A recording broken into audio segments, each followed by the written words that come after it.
আপনি জানেন national bank কখন প্রতিষ্ঠিত হয়েছিল? 1983 সালে ন্যাশনাল ব্যাংক প্রতিষ্ঠিত হয়েছিল। তখন মনে করা হয়েছিল এটা হবে দেশের অর্থনীতির এক নতুন দিগন্ত।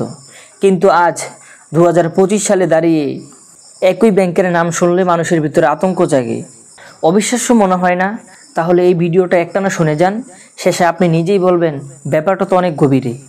ন্যাশনাল ব্যাংক ছিল বাংলাদেশের প্রথম সম্পূর্ণ বেসরকারি মালিকানাধীন ব্যাংক। শুরুর দিকে এটা ছিল খুবই সম্মানজনক একটি প্রতিষ্ঠান। বড় বড় ব্যবসায়ী, আমদানিকারক, এমনকি মধ্যবিত্তরাও এই ব্যাংকে টাকা জমা রাখতেন। ধীরে ধীরে ন্যাশনাল ব্যাংক হয়ে ওঠে একটি জনপ্রিয় নাম। তাদের শাখা বাড়ে, তাদের ব্যবসা বাড়ে, এমনকি তাদের প্রচুর গ্রাহকও বাড়ে। কিন্তু সমস্যা শুরু হয় ঠিক তখন, যখন ব্যাংকের ভিতরের ব্যবস্থাপনায় দুর্বলতা আর রাজনৈতিক প্রভাব ঢুকে পড়ে। তখনই ধীরে ধীরে সমস্যা শুরু হতে থাকে। এমনকি 2025 সালে এসে ন্যাশনাল ব্যাংক আজ তারল্য সংকটের মুখোমুখি। সাধারণ মানুষ ব্যাংকে গিয়ে বলছেন, স্যার টাকা তুলতে পারছি না, চেক দিলেও টাকা নেই, বারবার ঘুরতে হচ্ছে। একটা সময় মানুষ যেখানে ব্যাংকের চেক বই পেয়ে আনন্দিত হতো, আজ সেখানে গ্রাহক বলছেন চেক আছে কিন্তু টাকা নেই। বাংলাদেশ ব্যাংকের পরিসংখ্যান অনুযায়ী ন্যাশনাল ব্যাংক এখন ব্যাংকিং সেক্টরে সর্বোচ্চ অস্বাস্থ্যকর ঋণ ধারণকারীর ব্যাংকগুলোর একটি। নন পারফর্মিং লোন, এনপিএল বা খেলাফি ঋণ এতটাই বেড়ে গেছে যে আয়ের চাইতে ঋণ আদায় করতে গিয়ে ব্যাংক দেউলিয়া হওয়ার পথে। কিন্তু আমাদের প্রশ্ন হলো, এই দুরবস্থার জন্য দায়ী কে?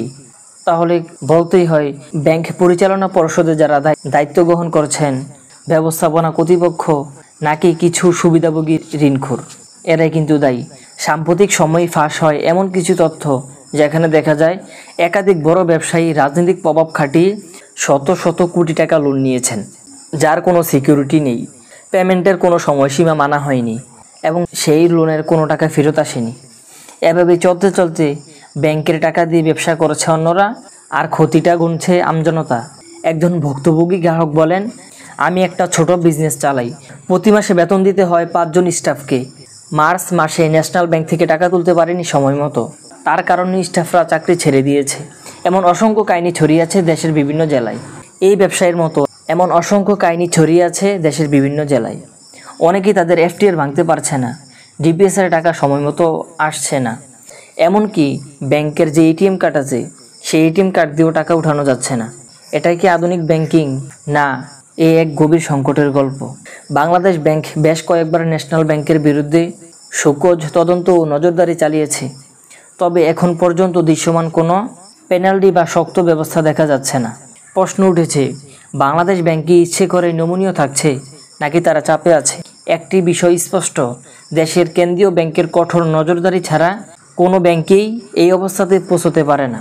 বিশেষজ্ঞদের মতে এই ব্যাংকটি অর্থাৎ ন্যাশনাল ব্যাংকে এখন মার্জার বা একত্রীকরণ ছাড়া বাঁচানোর কোনো উপায় নেই। হয় এটি অন্য কোনো বড় ব্যাংকের সাথে একীভূত করতে হবে, না হয় সরকার কিছু মূলধন ঢুকিয়ে কিছু সময়ের জন্য কিনতে হবে, অথবা লাইসেন্স বাতিল হয়ে যাবে। যদি লাইসেন্স বাতিল হয় তাহলে গ্রাহকদের ভয়ঙ্কর ক্ষতি হবে। অনেকেই বলছেন এখনও সময় আছে, যদি ব্যাংকটি কঠোরভাবে কর্পোরেট গভর্নেন্স চালু করে তাহলে ব্যাংকটিকে এখনও বাঁচানো সম্ভব।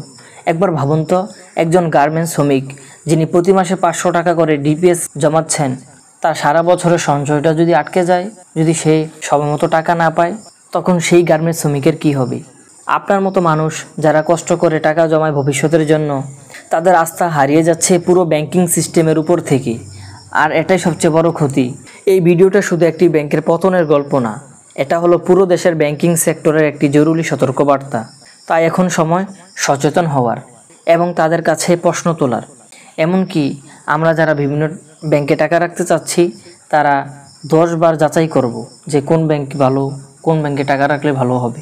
আর ভিডিওটি ভালো লাগলে একটি লাইক দিন, বন্ধুদের সঙ্গে শেয়ার করুন যেন তারাও সচেতন হতে পারে।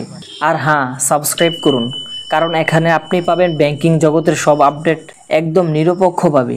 দেখা হবে পরবর্তী কোনো ভিডিওতে। সে পর্যন্ত সবাই ভালো থাকবেন, সুস্থ থাকবেন। আল্লাহ হাফেজ।